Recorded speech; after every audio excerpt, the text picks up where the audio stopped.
غيتيريو راه حناش صوري صافي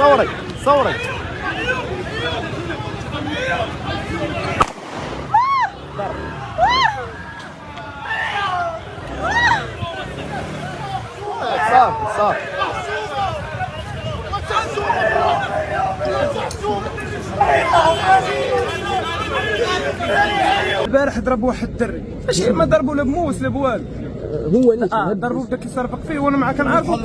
قال لي واد الدري كيطل من الشجر، قال لي راه موكليني ايوب هذا دابا وقع لي هادشي، قال لي راه موكليني يعني صاحبو دار لي شي لعيب وكلوا شي حاجه وكلوا شي حاجه فهمتي الدري مرض في راسي انا خدام كنشوف فيه كيضرب بعد في صداك ايوب، خليت الخدمه وتبعته بقيت كنجري باش كنهز اسموس كيجري وانا شابه انا والدراري وتابعين وتلفوا شد واحد راسي قال لي بعدو مني ولا غنضرب. صفاه شاب عنده 17 عام ما داير لا يديه لا برجليه في هذه القصه كامله. اليوم ان شاء الله في هذا الفيديو نعاود لكم القصه ديال ايوب اللي ضرب اكثر من 9 الناس في الشارع العام وصفاه الواحد فيهم عنده 17 عام. اكيد انكم شفتوا الفيديو هاد اليومين هادي ديال الشاب اللي ضرب 9 الناس تقريبا وواحد فيهم صفاه ليه مات سير بلاص اللي عنده 17 عام اللي مازال قصير، اللي خرجت بزاف الاقوال وبزاف الحكايات وبزاف القصص اللي كل واحد كيشرق كيغرب. خليت حتى بانوا الاراء باش نعاود لكم الحقيقه الكامله اللي كاينه. كان شاب عادي عنده 29 سنه، الاسم ديالو ايوب، ساكن هو والوالده ديالو والاخ ديالو، الاب ديالو متوفى وعنده الاخت ديالو خارج المغرب. هذا الشاب هذا كان خدام في واحد السناك في الدرب ديالهم سميتو ايور، كان خدام عادي. دازت واحد الوقيته خرج منه هو وصاحبه، اتفقوا هو وداك الصديق ديالو انهم يديروا كروسه في الدرب نيت حدا داك السناك. من بعد مرور واحد الوقيته داك صاحبه قرر انه يخلي ايوب بوحدو ويرجع مازال داك السناك اللي كانوا خدامين فيه بجوج. ايوب ما غاديش يعجبو الحال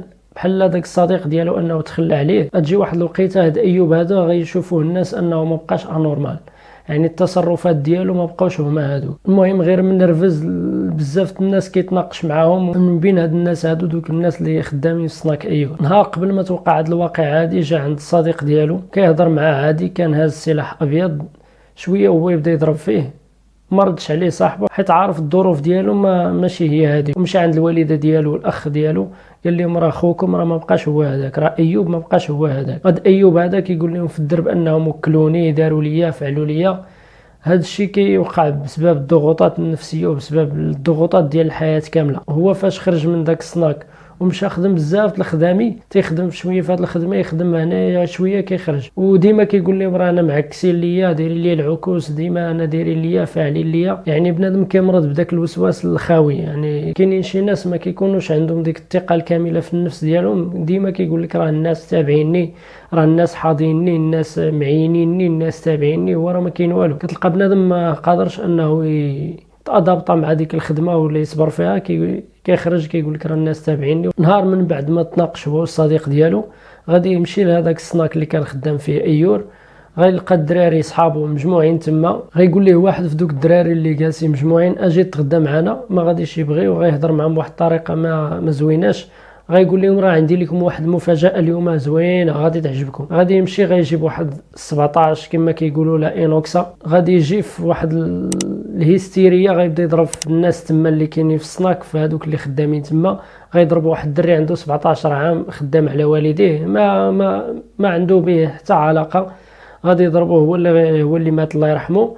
غادي يضرب واحد اخر، وهذاك الصديق ديالو اللي ديجا كان خدام معاه في الكروسه غيحاول انه يجر يفرقوا، لكن غيهرب ليه وغيخرج الزنقه. غادي اللي جا قدامه كيضربوه، شد واحد السيد غير كان دايز من تما حتى هو ضربو. فجاو البوليس كيحاولوا انهم يوقفوه، ما بغاش يوقف، في واحد الحاله هستيريه لان السيد ما بقاش نورمال، داكشي اللي كيدير ما بقاش نورمال، ماشي في الوعي ديالو. من بعد فاش داروا به البوليس والناس، جر واحد السيد تما كبير غير كان دايز، جرو بقى غادي به حتى البوليس كيقولوا ليه هبط السلاح ديالك، ما بغاش يهبطوا. البوليسي يخدم السلاح الوظيفي ديالو، ضربوا واحد الفخذ ديالو، طاح سير بلاص تما. جابوا لي زومبيلونس داو دوك الناس اللي مضروبين وداو حتى هو. واش مات واش باقي حي ما عنديش العلم ديال هذا الشيء. خلاصه من هذا الشيء ان بنادم واخا توصل فيه اللي وصلات ما يتسرعش، وإلا كان بنادم عندك في ديك الحومه ديالك انهم كيتنمروا عليك ولا حاقرينك ولا شي حاجه، بدل ديك البلاصه، بدل ديك الخدمه.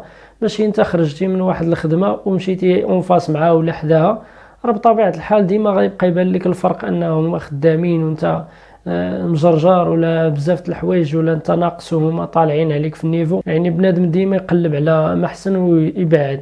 راه قال لك الا كنتي بغيتي تشونجي حياتك، كنتي في الحومه ديالك بدلها، كنتي في المدينه ديالك بدل المدينه، عاد شوف على برا وعاد شوف حوايج اخرين. وهذا الشاب هذا ايوب اللي دار هذا الشيء هذا، كاع الناس تما ديال الحومه ديالو كيقول لك هذا السيد راه الله يعمرها دار داخل سوق راسو، ما مبلي ما تيشرب ما تيكمي ما حتى حاجه، لونطريما الخدمه الدار، غير الضغوطات النفسيه اللي دارت ليه هذا الشيء. ماشي انه تياخذ المخدرات ولا مهلوسات ولا شي حاجه، الضغوطات النفسيه والمشاكل اللي عنده مع دوك الناس اللي كان خدام معاهم هما اللي وصلوا لهذه الحاله. شوف واش خدا شي حاجه وضربهم، ولا غير ديك الجهد ديك ديال الحقره وكيتجمع على بنادم الضغوطات وكيبغي يفرغ داك الشيء ودار هذا الفعل هذا اللي اذى بزاف الناس، 9 الناس تقريبا اللي في حاله خطيره، وواحد مات الله يرحمه وهو ما عرفت واش مات ولا باقي حي. يعني بنادم ما يستسلمش للضغوطات ديال الحياه ويصدق داير شي حاجه بحال هذه اللي خرجت على بزاف العائلات وخرجات عليه هو. دابا غتجي في الوالده ديالو واختو وخوه اللي غادي يبقاو مجرجرين حتى هما. شوف الا مات شنو الوالده ديالو اش غيبقى عليها. كما قلت لكم ما تستسلموش للضغوطات النفسيه وبدلوا البلاصه. الا عندك مشكل في خدمتك في اي حاجه بدل البلاصه، ما تبقاش جالس في ديك البلاصه وصابر حتى لشي نهار تفرقع دير شي مشكل اللي تندم عليه حياتك كامله. بحال هذا السيد هذا كلشي كيقولها فيه زوينه، ولكن نهار وقعت الواقعه راه ما القانون ما كيعرفش راه كنتي ظريف ولا ما كنتيش ظريف، راه كيشوف شنو درتي ديك الساعات. المهم هذا الشيء اللي كان في هذا الفيديو. كيف ما شفتوا التصاريح ديال الناس اللي كانوا حاضرين تما، وحتى الفيديو فاش لقاو عليه القبض وضربوه. نتمنى الشفاء العاجل لدوك الناس اللي ضربوا، والله يرحم هذاك الدري اللي عنده 17 عام مات سور بلاص، ضربوا الجنب ديالو مات سور بلاص. هذا الشيء اللي كاين في هذا الفيديو. تهلاو في راسكم.